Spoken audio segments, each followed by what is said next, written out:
The best tune records.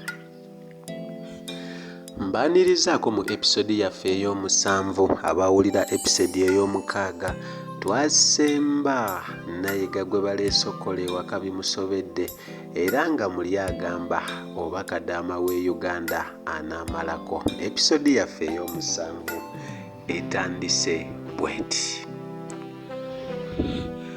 Munnange obudde bwaziba Tom n'akomawo era yatuukira mu nju ennene anti yali aleese ebintu ebikozesebwa ewaka ssaako ssente n'ekitabo ekiraga embalirira ku dduuka.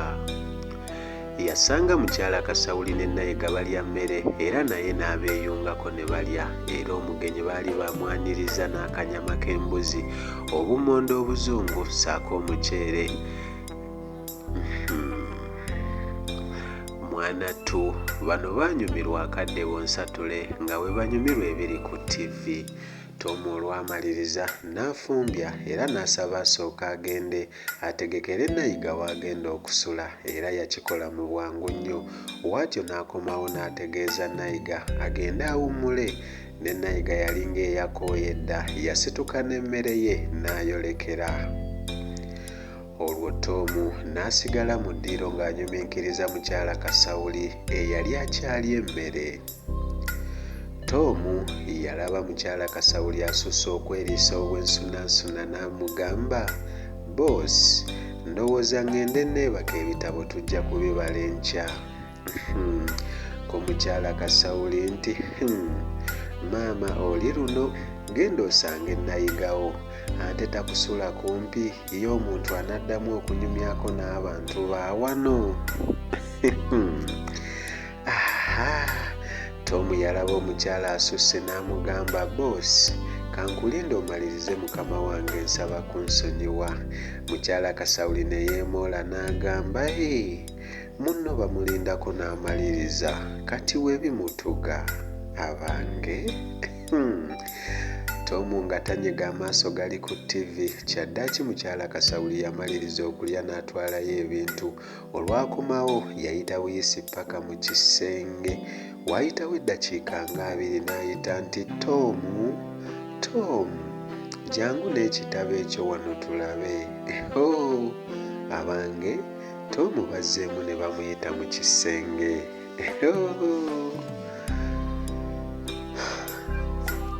Tom yeesikamu nti, "Boss, anti waliwo ebirala wano bye njagala okulaga."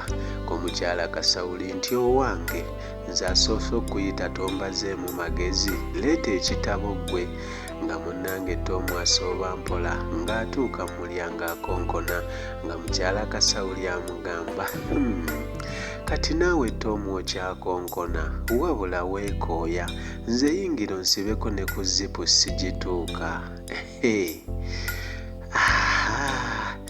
Tom yayasaamirira n'akwata ku mimwa abeera agenda okuyingira, ate Nayiga n'akomawo nga yeerabidde ensawo ye mu ntebe. Wano Tom yamulabanga muzira anti eby'okuyingira mu kisenge yabivaako. N'asooka agamba Nayiga banyumyemu ne Nayiga n'atuula, emboozi n'enyuma anti Nayiga yalina ebisesa biyitirivu. Abange, ate mukyala Kasawuli teyakanguula ku ddoboozi nti, "Abange, TV temuugimaleemu kkala, nze njagala kwebaka." Wano Nayiga teyabirinda n'akwata ensawo n'agenda. Kati Tom ne yeebuuza, "Ngende oba nnyingire mu kisenge tubale ebitabo?" Woba ggwe. Ono ne yeekaza n'agamba, "Boosi sula bulungi." Ko mukyala Kasawuli, "Owange, ebitabo ogenda bibala ne Nayiga, mpitaako nze." N'agambye dda ne zipu yannemye. Munnange nga Tom agenda ggulawo luggi, maama kye yalaba, n'ekitabo kyamuva mu ngalo ne kigwa. Abange, Tom yalaba ki? Byonna tubisange mu episode ey'omunaana. Nze Mutindo The Writter, bakayita mu kisenge. The Legs Duty. Mubeere bulungi. Mweraba.